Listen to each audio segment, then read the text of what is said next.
میرا جینا میرا مرنا الہی تیری خاطر ہو.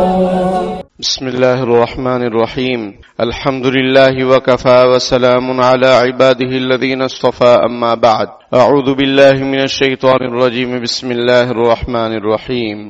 یا ایہا الذین آمنوا ادخلوا فی السلم کافہ ولا تتبعوا خطوات الشیطان انه لکم عدو مبین.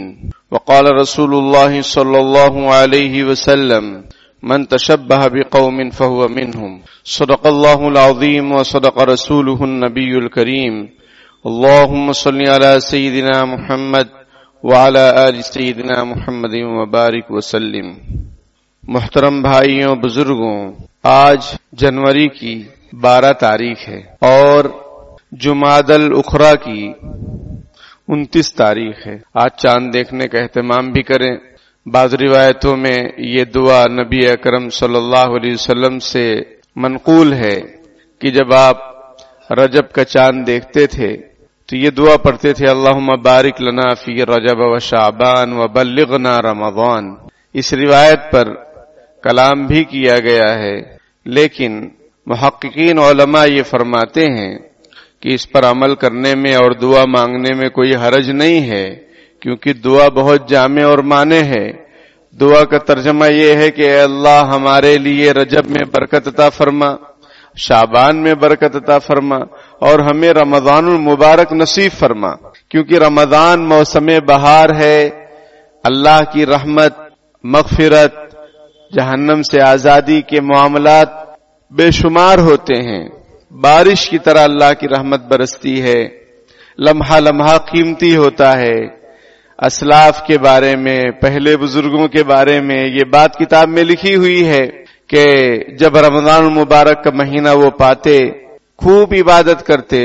رمضان کے گزرنے کے بعد 6 مہینے تک توبہ استغفار کرتے رہتے کہ کچھ کمی ہو تو اللہ تعالیٰ معاف فرما دیجئے رمضان المبارک میں.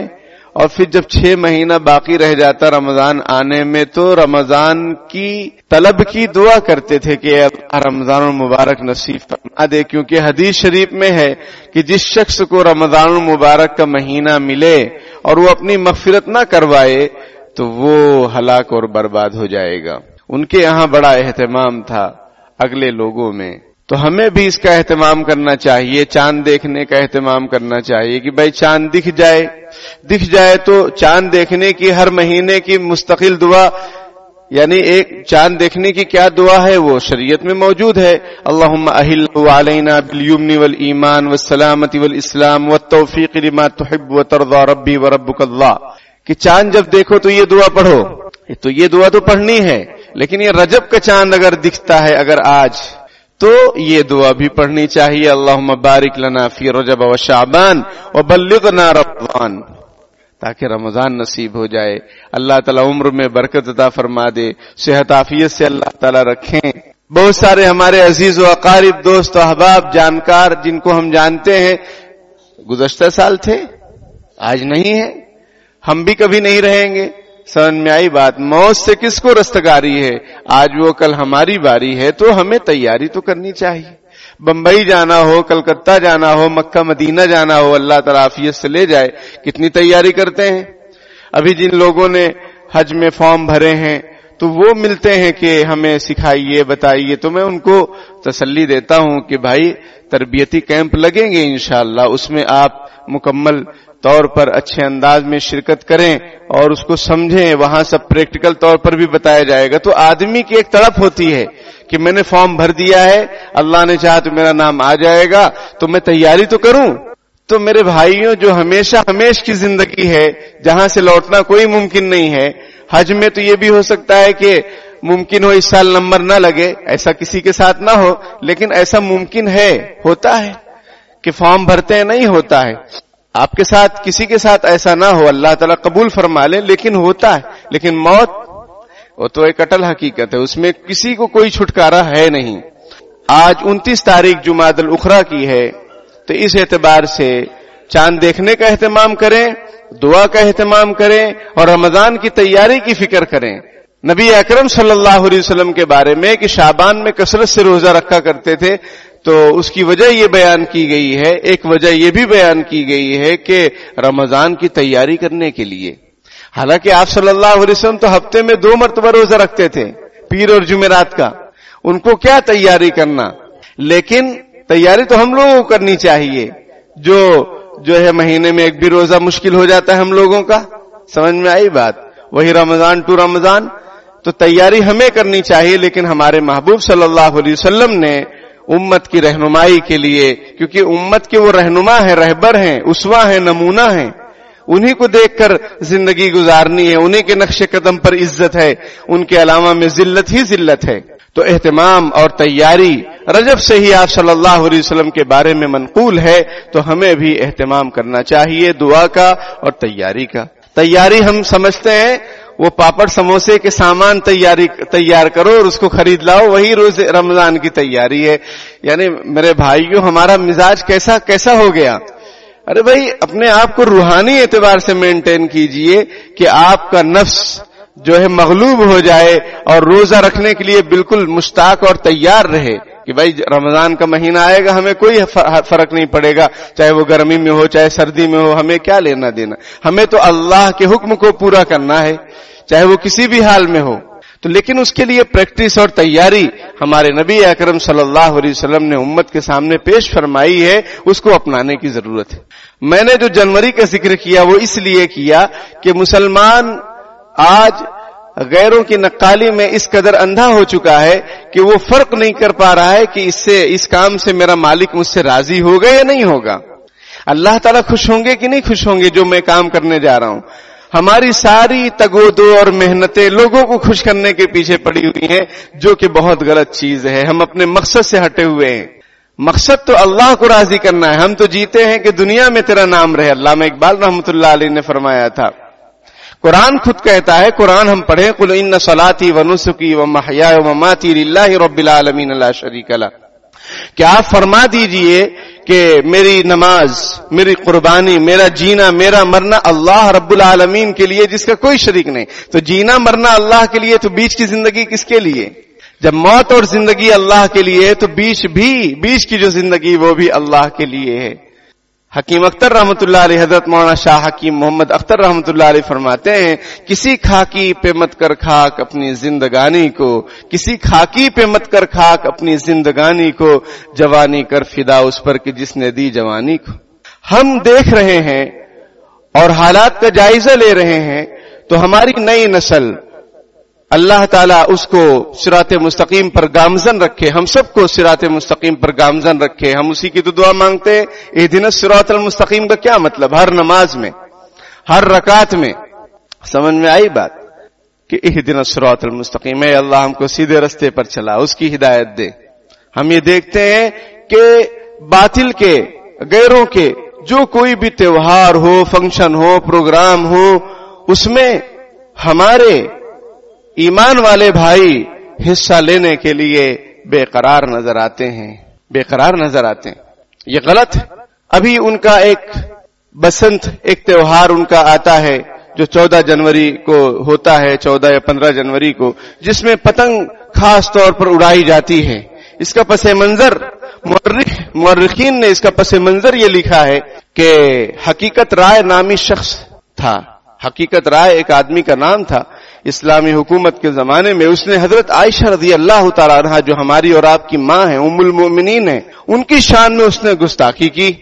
اسلامی حکومت نے اس کو پھانسی کی سزا دی.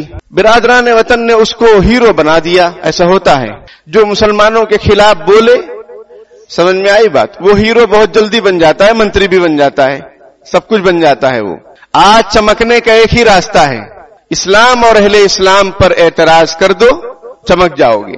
سمجھ میں آئی بات، چمک جاؤ گے. لیکن کہاں؟ یہی دنیا تک.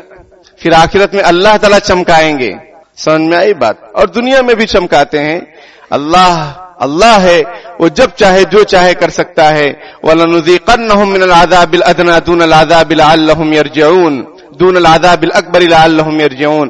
اللہ تعالیٰ فرماتے ہیں کہ ہم بڑے عذاب سے پہلے چھوٹا عذاب بھی چکھاتے ہیں لوگوں کو تاکہ وہ لوٹ آئیں، اللہ کی طرف لوٹ آئیں. اللہ موقع دیتا ہے. تو بڑا عذاب تو آئے گا ہی، چھوٹا عذاب بھی آتا رہتا ہے، لیکن جس کے نصیب میں ہدایت ہے وہ ہدایت یافتہ ہو جاتا ہے، ہدایت کو پا لیتا ہے، اور جس کے نصیب میں گمراہی ہے وہ پھر گمراہی مرتا ہے۔ تو حقیقت رائے کو اسلامی حکومت نے پھانسی کی سزا سنا دی، سمجھ میں آئی بات؟ تو وہ دن یہی بسنت کا دن تھا، اس کو غیروں نے بہت زیادہ پروموٹ کیا، ہیرو بنا لیا اور خوب خوشی کے ساتھ اس کو سیلیبریٹ کرنے لگے، کیونکہ جہاں کہیں اسلام کا نام بھی اگر ساتھ میں جڑ جاتا ہے، سمجھ میں آئی بات، غیروں کے ہاں، تو وہ اس کو اور زیادہ ہائی لائٹ کرتے ہیں۔ اسلام، مسلمان، مسجد وغیرہ کا اگر کہیں کچھ رشتہ جڑ جاتا ہے تو اس کو بہت زیادہ اس کو ہائی لائٹ اور پروموٹ کرتے ہیں۔ تو میرے بھائیوں، یہ اس کا پس منظر مؤرخین نے لکھا ہے۔ بسنت کیا ہے، اس پر بسنت کیا ہے، یہ جو میں لفظ کہہ رہا ہوں، اس نام سے ایک کتاب ہے، مفتی ابو لبابہ شاہ منصور دامت برکاتہم پڑوس ملک کے ہیں، انہوں نے مستقل کتاب لکھی ہے کہ بسنت کیا ہے، اس کو پڑھیے پتہ چلے گا کیا ہے۔ تو اس میں یہ بات ہے کہ اس کا پس منظر پتنگ اڑانے کا اور یہ تہوار منانے کا، ان کے ہاں مستقل ایک تہوار ہے، آپ معلوم کیجئے۔ تو مسلمانوں کی ایک اللہ تعالیٰ نے الگ پہچان بنائی ہے، اور جو اسلام قبول نہیں کرتے، اللہ کو نہیں مانتے، وہ دنیا میں الگ ہیں اور آخرت میں بھی الگ ہو جائیں گے۔ اگرچہ دیکھنے میں سب سیم لگتے ہیں، لیکن قرآن میں ہے کہ وَامْتَازُوا الْيَوْمَ أَيُّهَا الْمُجْرِمُونَ، اعلان ہوگا کہ جو مجرم ہیں وہ الگ ہو جائیں آج کے دن۔ حضرت امام اعظم ابو حنیفہ رحمۃ اللہ علیہ کے بارے میں ہے کہ اس آیت کو پڑھتے پڑھتے رات بھر روتے رہے، یہی آیت پڑھتے رہے، رات بھر روتے رہے، وَامْتَازُوا الْيَوْمَ أَيُّهَا الْمُجْرِمُونَ، کہ اعلان ہوگا کہ جو مجرم لوگ ہیں وہ آج الگ ہو جائیں اور جو نیک صالح ہیں وہ الگ ہو جائیں۔ تو ان کو یہ ڈر تھا کہ کہیں ہمارا شمار مجرموں میں نہ ہو جائے، اور ہمیں تو کوئی ڈر ہی نہیں ہے، ہم لوگ تو کوئی کسی سے نہیں ڈرتے، بلکہ کچھ کہنے والے یہ بھی کہہ جاتے ہیں کہ جب اوپر والے سے نہیں ڈر رہے تو لوگوں سے کیا ڈرنا، لوگوں سے کیا ڈرنا۔ یہ بہت خطرناک جملے ہیں، بہت خطرناک سوچ ہے، اس سے ایمان ہی ختم ہو جاتا ہے۔ یہی وجہ ہے کہ ہم دیکھتے ہیں، اللہ تعالی ہم سب کی حفاظت فرمائے، کہ آدمی کا اچانک انتقال ہو گیا، سمجھ میں آئی بات، یا انتقال ہو رہا ہے، اس کو لوگ کلمے کی تلقین کر رہے ہیں، لا الہ الا اللہ محمد الرسول اللہ، لیکن اس کا منہ بند ہے، زبان نہیں چل رہی ہے۔ حضرت تھانوی رحمۃ اللہ علیہ فرماتے ہیں ایمان تو بہت پہلے رخصت ہو چکا ہے، اظہار اب ہو رہا ہے، پتہ اب چل رہا ہے کہ مرتے وقت زبان نہیں چل رہی۔ وہ اعمال اور کارنامے اور کرتوت کی وجہ سے ایمان پہلے ہی رخصت ہو چکا ہوتا ہے، لیکن اس کا اظہار موت کے وقت ہوتا ہے۔ اللہ تعالی ہم سب کی حفاظت فرمائے۔ میرے بھائیوں، بزرگوں، ہم مسلمان ہیں، ہم زندہ قوم ہیں، اللہ نے ہمیں بہترین شریعت دی ہے، بہترین نبی دیا ہے، بہترین قرآن دیا ہے۔ ایک صاحب نے مجھ سے مسئلہ پوچھا کہ قرآن کو دیمک کھا گئے ہیں، وہ پہلے بھی پوچھے تھے، پہلے بھی ذکر میں نے کیا تھا، لیکن یہ تازہ ہے، ابھی آج کل کا ہے۔ میں نے کہا بھائی قرآن کہاں رکھا تھا؟ بولے گھر میں۔ پورا ایسا کھا گئے ہیں کہ وہ کسی کام کا نہیں ہے۔ بتائیے، قرآن اٹھانے کے لیے ہمارے پاس ٹائم نہیں ہے۔ دیمک کس چیز میں لگتی ہے آپ کو معلوم ہے؟ دیمک اور گھن ان چیزوں میں لگتی ہیں جس چیز کو آدمی استعمال نہ کرے۔ جو چیز استعمال میں ہے، یوز میں ہے، اس پر کیڑے کیسے لگ جائیں گے؟ اور لگیں گے تو آپ کو دکھیں گے، آپ اس کو صاف کر دیں گے۔ لیکن کوئی چیز رکھ دی گئی اور بھلا دیا گیا، تاکوں میں سجانے کے لیے قرآن نہیں ہے، تاکوں میں سجانے کے لیے قرآن نہیں ہے، بتائیے کیڑے کھا گئے۔ کتنی بڑی بے ادبی کی بات ہے، کتنی بڑی بے ادبی کی بات ہے۔ وقال الرسول یا ربی ان قوم اتخذوا ھذا القرآن مہجورا، قیامت کے دن رسول کہیں گے اے میرے رب، میری قوم نے قرآن کو چھوڑ دیا تھا۔ آج ہمارے پاس قرآن پاک پڑھنے کا ٹائم نہیں ہے، اخبار تلاوت کرتے ہیں ہم لوگ، دنیا بھر کی باتیں کرتے ہیں، قرآن پڑھنے کے لیے ہمارے پاس ٹائم نہیں، نہ ہماری اولادوں کو ٹائم ہے، اور نہ بڑوں کو ٹائم، نہ چھوٹوں کو ٹائم، نہ عورتوں کو ٹائم۔ عورتوں کو جو ہے دعوتوں سے فرصت نہیں ہے، مارکیٹ سے فرصت نہیں ہے۔ سمجھ میں آئی بات؟ تو میرے بھائیوں کیا جواب دیں گے ہم؟ یہ ہماری صورتحال ہے۔ بتائیے کتنے افسوس کی بات کہ اتنے دن تک قرآن کو چھوا نہیں گیا، لیا نہیں گیا، پڑھا نہیں گیا، کہ اس کو دیمک اس طریقے سے کھا لیے۔ دیمک ایسا جلدی سے لگ کے فوراً ختم نہیں کر دیتے، ایک رات میں معاملہ نہیں ہوتا ہے۔ ہم نے دیکھا ہے اپنی آنکھوں سے کہ کسی چیز میں جب دیمک لگتے دھیرے دھیرے دھیرے دھیرے دھیرے دھیرے اس چیز کو ختم کرتے، ٹائم لگتا ہے اس میں۔ اب بتائیے یہ ہماری صورتحال ہے۔ اسی طریقے سے ایک اہم ادب کے بارے میں ذکر کروں کہ قرآن پاک کو جس کے پاس قرآن ہو، گھر والے یہاں سب بیٹھے ہیں جن کے گھروں میں قرآن ہے، مسجد کے جو انتظامیہ حضرات ہیں، مدرسے کے جو انتظامیہ حضرات ہیں، سب کے لیے یہ میری گزارش ہے درد مندانہ، اور ہمارے اکابر مشائخ یہ گزارش کرتے آ رہے ہیں، اور ہم نے اپنی آنکھوں سے دیکھا کہ گجرات کی کئی مسجدوں میں، مدرسوں میں باقاعدہ قرآن کے ساتھ جزدان یعنی اس کا کور رہتا ہے تاکہ بھائی ہر چیز کا ایک غلاف ہے، آپ اس کو بہت کور کر کے رکھتے، اپنا موبائل بھی شاندار اس کو کور رکھتے ہیں کہ گرے پڑے تو اس پر کوئی اثر نہ آئے، سمجھ میں آئی بات، بلکہ بدلتے رہتے ہیں، گولڈن والا بھی لگاتے رہتے ہیں، سمجھ میں آئی بات۔ تو قرآن پاک بھی اللہ کا کلام ہے، اس کو ایسے ہی رکھ دیں گے، اس پر دھول مٹی پڑے گی، اور اس کی جو ہے تعظیم کا یہ حق ہے کہ اس کو کور کے اندر رکھا جائے، اور اس کور کو اردو میں جزدان کہتے ہیں، غلاف بھی کہتے ہیں، تو یہ اس کا اہتمام کیجئے۔ سمجھ میں آئی بات۔ ہم شاندار کپڑے خود پہنتے ہیں، سلاتے ہیں، اچھے اچھے موزے پہنتے ہیں، ٹوپیاں پہنتے ہیں، تو قرآن پاک ایسے ہی پڑا ہوا ہے، اس پر دھول مٹی پڑ رہی ہے۔ آپ کا موبائل ہر وقت چمک رہا ہے، آپ کی گھڑی چمک رہی ہے، لیکن اللہ کا کلام اس پر دھول پڑا ہوا ہے، یہ کتنے بے ادبی کی بات ہے۔ اور دھول تو دھول ہے، وہ تو پڑے گی۔ تو ایک ادب بہت اہم، اس کا بہت خیال رکھیے۔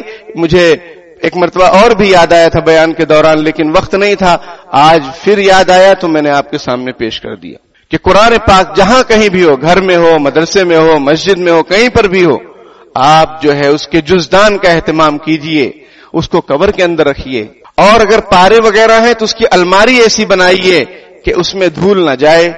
پارے جیسے 1 پارا 2 پارا 3 پارا ایسا 30 پارے کی لائن رہتی ہے تاکہ آسانی سے نکالا جا سکے، اچھی بات ہے، بنائیے، کوئی حرج کی بات نہیں، لیکن اس کو کانچ والی الماری کے ساتھ بنائیے تاکہ اس میں دھول مٹی نہ پڑے، اس کا بہت خیال کیجئے۔ میرے بھائیوں، نبی اکرم صلی اللہ علیہ وسلم فرماتے ہیں من تشبہ بقوم فہو منہم، کہ جس نے جس قوم کی نقل کی، مشابہت کی، وہ اسی میں سے ہوگا، وہ اسی میں سے ہو جائے گا، اس کا حشر بھی انہی میں سے ہوگا، اور اس کی موت بھی ان لوگوں جیسی ہی ہوگی۔ اس لیے ہمیں بہت زیادہ احتیاط اور محتاط رہنے کی ضرورت ہے، احتیاط کرنے کی ضرورت ہے کہ ہم غیروں کی نقالی نہ کرنے پائیں۔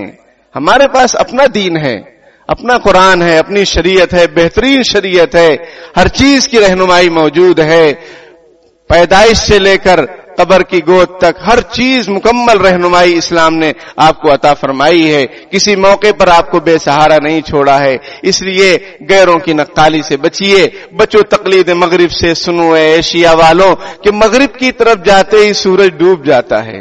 آپ ویسٹرن کلچر کی فکر مت کیجئے، وہ لوگ خود عذاب میں مبتلا ہیں، وہ خود پریشان ہیں کہ ہم کون سے کلچر میں ہیں، اور جو یہ لوگ پتنگ وغیرہ جو اڑانے کو اور جو مذہبی تہوار مانتے ہیں وہ خود پریشان ہیں، کیونکہ کئی جانیں ہر سال جاتی ہیں۔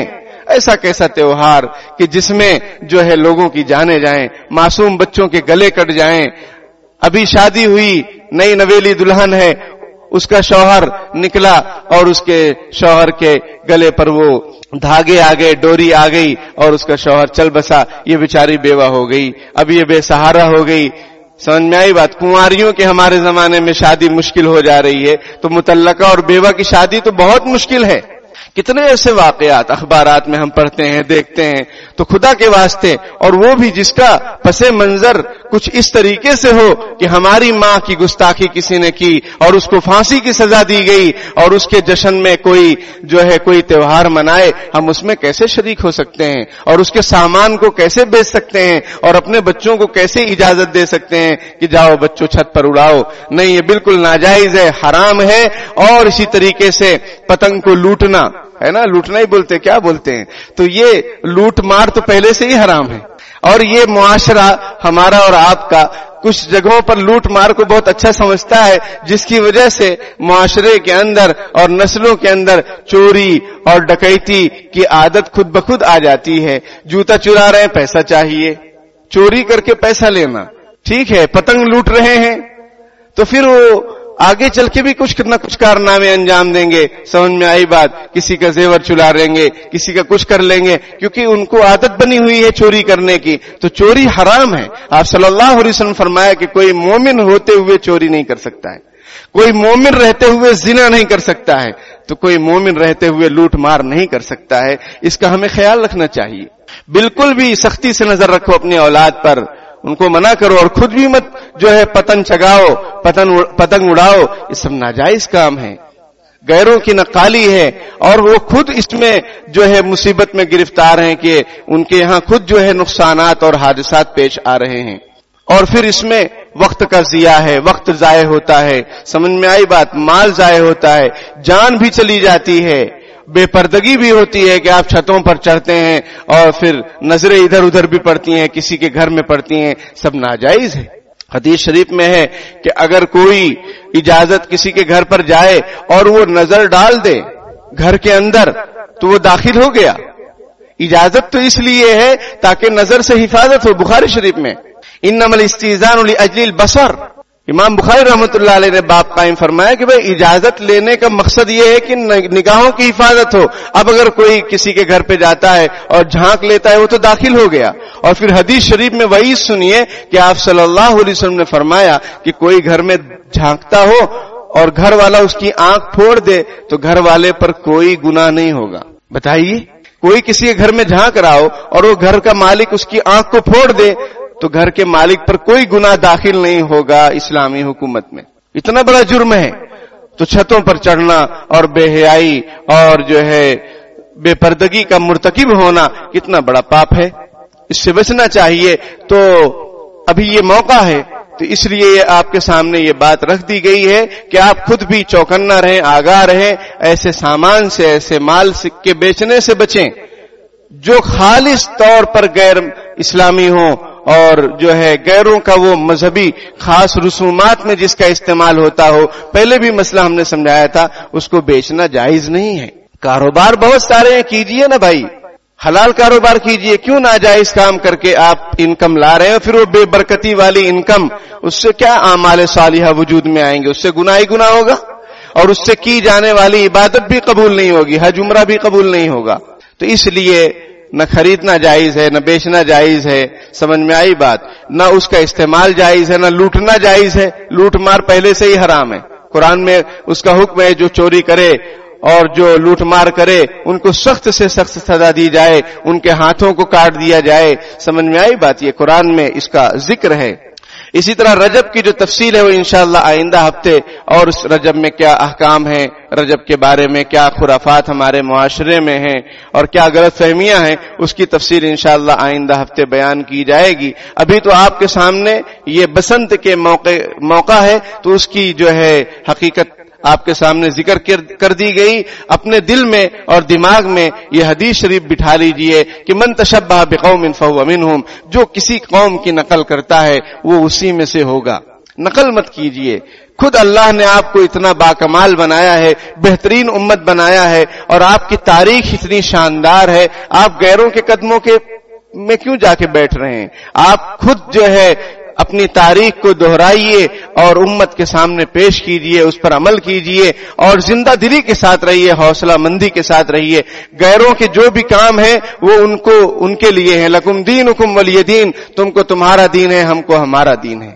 لا اعبد ما تعبدون, ہم اس کی عبادت نہیں کریں گے جس کی تم عبادت کرتے ہو. سمجھ میں آئی بات؟ ولا انا عابد ما عبدتم ولا انتم عابدون ما اعبد, اور تم جس کی میں عبادت کرتا ہوں تم اس کی عبادت کرنے والے نہیں ہوئے. سورہ کافرون میں یہ پیغام ہے. ایک صحابی نے پوچھا, اللہ کے رسول رات میں ہم کیا پڑھ کر سوئیں؟ حضور نے فرمایا سورہ کافرون پڑھ کے سویا کرو, اس میں کفر شرک سے برات کا اظہار ہے. قل یا ایھا الکافرون, اے نبی کہہ دیجئے کہ اے وہ لوگوں جو اللہ کو نہیں مانتے, رسول کو نہیں مانتے, قرآن کو نہیں مانتے, سمجھ میں آئی بات, آخرت کو نہیں مانتے, مرنے کے بعد دوبارہ زندہ ہونے کو نہیں مانتے. قل یا ایھا الکافرون لا اعبد ما تعبدون, میں اس چیز کی عبادت نہیں کروں گا جس کی تم کرتے ہو, نہ اس کے لیے میں چندہ دوں گا, نہ اس کے لیے میں تم کو مبارکباد دوں گا, کچھ بھی نہیں, میرا کوئی تعلق نہیں. انی بریء من المشرکین, میں بری ہوں ان لوگوں سے جو شرک کرتے ہیں. یہ جذبہ ہونا چاہیے اور اس کی آج بے انتہا ضرورت ہے, بے انتہا ضرورت ہے. برادران وطن کے ساتھ برادرانہ تعلق رکھیے, اسلام یہ کہتا ہے, لیکن اپنے ایمان سے ہاتھ دھو بیٹھو, یہ اسلام منع کرتا ہے. اپنے ایمان کو ہی اگر آپ چھوڑ جائیں اور خیر بات کر دیں اپنے ایمان کو, یہ کتنے بڑے نقصان کی بات ہے. باقی یہ کہ حسن سلوک کے سلسلے میں ہر ایک کے ساتھ جو ہے حسن سلوک ہونا چاہیے، لیکن جو مذہبی چیزیں ہیں، جو رسم و رواج ہیں، جو خلاف شریعت ہیں، کفر شرک والی جو باتیں ہیں، اس میں کسی قسم کا کوئی تعاون، کسی قسم کی کوئی مبارکبادی جائز نہیں ہے، کوئی مبارکبادی جائز نہیں، کوئی شرکت ایسے پروگراموں میں جس میں کفریہ شرکیہ پرموٹ ہو رہا ہو کام، شرکت بھی جائز نہیں ہے، چاہے آپ نیتا ہو چاہے جو بھی ہوں، نیتا کے لیے الگ دین نہیں ہے، دین ان الدین عند اللہ الاسلام، دین اسلام ہی اللہ کے نزدیک دین ہے، اور وہ سب کے لیے ہے، چاہے آپ بادشاہ ہوں چاہے غلام ہوں چاہے کچھ بھی ہوں، ایک ہی صف میں کھڑے ہو گئے، محمود و ایاز، نہ کوئی بندہ رہا نہ کوئی بندے نواز، یہ ہے اسلام کی تعلیم۔ سمجھ میں آئی بات کہ اس میں کوئی بھید بھاؤ نہیں ہے، کسی کے لیے الگ حکم نہیں ہے، سب کے لیے برابر کا حکم ہے۔ اپنی ملی تشخص، اپنی آئیڈینٹی اور اپنی ایک پہچان جو اللہ نے آپ کو دی ہے، اور ایمان جو اللہ نے آپ کو عطا فرمایا ہے، اس کو مت بھولیے، مت چھوڑیے، ورنہ جو قوم اپنی عزت نہیں کرتی، اپنی تاریخ کو یاد نہیں رکھتی ہے، اس کی کون عزت کرے گا اور اس کو کون یاد رکھے گا؟ اس لیے میرے بھائیوں، کفریہ شرکیہ کاموں میں، رسوم و رواج میں بالکل بھی 1% بھی شریعت اس کی اجازت نہیں دیتی ہے۔ باقی حسن سلوک سب کے ساتھ کیجیے۔ جانوروں کے حقوق ہمارے اسلام میں بیان کیے گئے ہیں کہ بلا وجہ آپ کسی جانور کو بھی تکلیف مت دیجیے، کوئی وجہ ہو کہ وہ آپ کو تکلیف دے رہا ہے، آپ کو کاٹ لے گا تو پھر مارنے کی اجازت ہے، ورنہ ایسے ہی بلی کو باندھ لیے اور اس کو مارنے لگے، ایسی اجازت نہیں ہے۔ بلکہ ہماری جو ہے نبی نے یہ تعلیم، ہمارے نبی نے یہ تعلیم دی کہ ایک عورت نے بلی کو باندھ لیا، اس کو کھانا پانی نہیں دیا، اس کو چھوڑا بھی نہیں، بلی مر گئی، آپ صلی اللہ علیہ وسلم نے ارشاد فرمایا کہ میں نے اس کو جہنم میں دیکھا ہے۔ یہ ہمارا اسلام ہے۔ لکم دینکم ولی دین، تم کو تمہارا دین، ہم کو ہمارا دین۔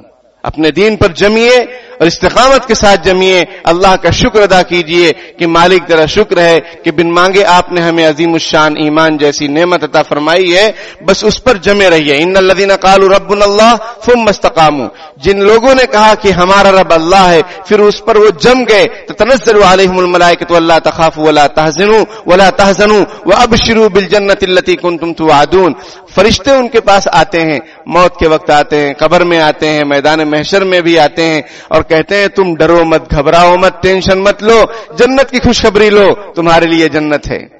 لیکن کس کے لیے؟ جنہوں نے کہا اللہ ہمارا رب ہے اور اسی پر وہ جم گئے، بالکل ڈگمگائے نہیں، کسی کے رنگ میں رنگے نہیں، ماحول دیکھ کر چینج نہیں ہو گئے، گرگٹ نہیں بن گئے، ان کے لیے یہ بات ہے۔ اللہ پاک کہنے سننے سے زیادہ عمل کرنے کی توفیق عطا فرمائے، آمین وآخر دعوانا الحمدللہ رب العالمین۔ بسم اللہ الرحمن الرحیم۔ یا ربنا لك الحمد كما ينبغي لجلال وجهك وعظيم سلطانك، اللهم لا احصي ثناء عليك انت كما اثنيت على نفسك، رب اغفر وارحم وانت خير الراحمين، اللهم صل على سيدنا محمد وعلى ال سيدنا مولانا محمد وبارك وسلم، ربنا آتنا في الدنيا حسنة وفي الآخرة حسنة وقنا عذاب النار، ربنا ظلمنا أنفسنا وإن لم تغفر لنا وترحمنا لنكونن من الخاسرين، رب اغفر وارحم وانت خیر الراحمین، رب ارحمہما کما ربیانی صغیرا۔ پیارے اللہ، ہم ظاہر میں آپ کے بندے، حقیقت میں نہایت گندے ہیں، پیارے اللہ ہمیں بندگی کا سلیقہ عطا فرما دیجئے، شرمندگی والے کاموں سے ہماری حفاظت فرما لیجئے، پیارے اللہ ہمیں معاف فرما دیجئے، آپ کے کلام پاک کی اس طریقے سے بے حرمتی ہم کر رہے ہیں، ہمیں معاف فرما دیجئے، پیارے اللہ قرآن پاک پڑھنے کی، سمجھنے کی، سیکھنے کی توفیق عطا فرما دیجئے۔ زندگی کا قیمتی حصہ غفلتوں میں گزر گیا، پتہ نہیں اب جو باقی ہے وہ زیادہ ہے یا جو گزر گیا وہ زیادہ ہے، پیارے اللہ کچھ معلوم نہیں ہے کس وقت بلاوا آ جائے، پیارے اللہ آخرت کی تیاری کرنے کی توفیق عطا فرما دیجئے۔ موج مستی بہت ہو گئی، لہو و لعب بہت ہو گئے، پیارے اللہ سب معاف فرما دیجئے، پیارے اللہ آنے والی زندگی کو گزری والی زندگی کا کفارہ بنا دیجئے، پیارے اللہ اللہم بارک لنا فی رجب و شعبان وبلغنا رمضان، اے اللہ ہمارے رجب میں، شعبان میں برکت عطا فرما دیجئے اور رمضان المبارک نصیب فرما دیجئے، پیارے اللہ ہماری زندگی کو سراسر بندگی بنا دیجئے، شرمندگی والے کاموں سے ہماری حفاظت فرما لیجئے، پیارے اللہ ہمارے ایمان کو کامل فرما دیجئے، ہماری توحید کو مضبوط فرما دیجئے، رسالت پر جو ہمارا ایمان ہونا چاہیے، آپ صلی اللہ علیہ وسلم پر جیسا ہمارا ایمان ہونا چاہیے ویسا ہمارا ایمان بنا دیجئے۔ پیارے اللہ، آپ پر، آپ کے محبوب پر، آپ کے قرآن پر، آخرت پر، پیارے اللہ تقدیر پر جیسا ایمان آپ کو مطلوب ہے پیارے اللہ ویسا ہمارا ایمان بنا دیجئے۔ ہمیں ایسا بنا دیجئے کہ ہم آپ کو پسند آ جائیں پیارے اللہ۔ جو کتاب اللہ کی، کلام اللہ کی جو بے حرمتیاں ہوئی ہیں پیارے اللہ ان کو معاف فرما دیجئے۔ پیارے اللہ ہم سب کو کتاب اللہ کا ادب و احترام کرنے کی توفیق عطا فرما دیجئے۔ قرآن پاک کو سیکھنے، سمجھنے، پڑھنے کی توفیق، تلاوت کرنے کی توفیق عطا فرما دیجئے۔ پیارے اللہ ہماری نسلوں میں علماء، صلحاء، حفاظ اور قراء پیدا فرما دیجئے۔ اپنا فضل و کرم شامل حال فرما دیجئے۔ ایمان مل جانے کے بعد پیارے اللہ گمراہی سے، کفر شرک سے ہماری حفاظت فرما لیجیے۔ پیارے اللہ پوری دنیا میں شور ہے، کفر کا شور ہے پیارے اللہ، شرک کا زور ہے پیارے اللہ، ہم سب کی حفاظت فرما لیجیے۔ پیارے اللہ مسلمانوں کو صبر جمیل کرنے کی توفیق عطا فرما دیجیے۔ ہماری مسجد کو ظالموں نے لے لیا، آپ کا گھر ہے، آپ نمٹ لیجیے۔ جیسے عبد المطلب نے کہا تھا کہ کعبہ آپ کا گھر ہے، ابرہہ سے آپ نمٹ لیجیے۔ آپ نے ابرہہ کو بھوسا بنا دیا پیارے اللہ، ایسے ہم کہتے ہیں مسجد آپ کی تھی، آپ نمٹ لیجئے، ظالموں سے نمٹ لیجئے، ان کو چورا چورا کر دیجئے، ان کو بھوسا بنا دیجئے، اور پیارے اللہ ہمارے بھی جرم عظیم کو معاف فرما دیجئے کہ ہم لوگ بھی مسجدوں کو آباد نہیں کرتے، فجر میں غائب رہتے ہیں اور نمازوں کو چھوڑتے ہیں پیارے اللہ، نمازوں کا پابند بنا دیجئے پیارے اللہ، قرآن پاک کی تلاوت کرنے والا بنا دیجئے، ہماری نسلوں میں حافظ بنا دیجئے پیارے اللہ، ہمیں ایسا بنا دیجئے کہ ہم آپ کو پسند آ جائیں۔ ظلم ستم کا خاتمہ فرما دیجئے، ہمارے تینوں حرم پاک کی حفاظت فرما لیجئے پیارے اللہ، مسلمانوں کو ہمت اور حوصلہ عطا فرما دیجئے، کم ہمتی سے اور ڈر اور خوف سے ہماری حفاظت فرما دیجئے، دوسروں کے سامنے عاجزی سے کرنے سے ہماری حفاظت فرما لیجئے، آپ کے سامنے رونے والا، گڑ گڑانے والا، عاجزی کرنے والا بنا دیجئے، آپ کے در پر جھکنے والا، آپ کے سامنے سر ٹیکنے والا بنا دیجئے پیارے اللہ، ہر در پہ جھکے سر یہ میری شان نہیں ہے ایسا بنا دیجئے پیارے اللہ۔ جو بیمار ہیں ان کو شفائے کاملہ عاجلہ مستمرہ دائما نصیب فرما دیجئے، جو پریشان حال ہیں ان کی پریشانیوں کو دور فرما دیجئے، جو مقروض ہیں غیب سے ان کے قرضوں کی ادائیگی کی شکلیں پیدا فرما دیجئے پیارے اللہ، جو ناجائز قید و بند پکڑے ہوئے ہیں، جکڑے ہوئے ہیں، باعزت انہیں رہائی نصیب فرما دیجئے، شادی بیاہ کو آسان کرنے کی توفیق عطا فرما دیجئے، فضول خرچیوں سے ہماری حفاظت فرما لیجئے، فضول جگہوں سے جانے سے ہماری حفاظت فرما لیجئے پیارے اللہ، غیروں کی نقالی سے ہماری حفاظت فرما لیجئے۔ جزا اللہ عنا محمدا صلی اللہ علیہ وسلم ما هو اہلہ برحمتک یا رحمت۔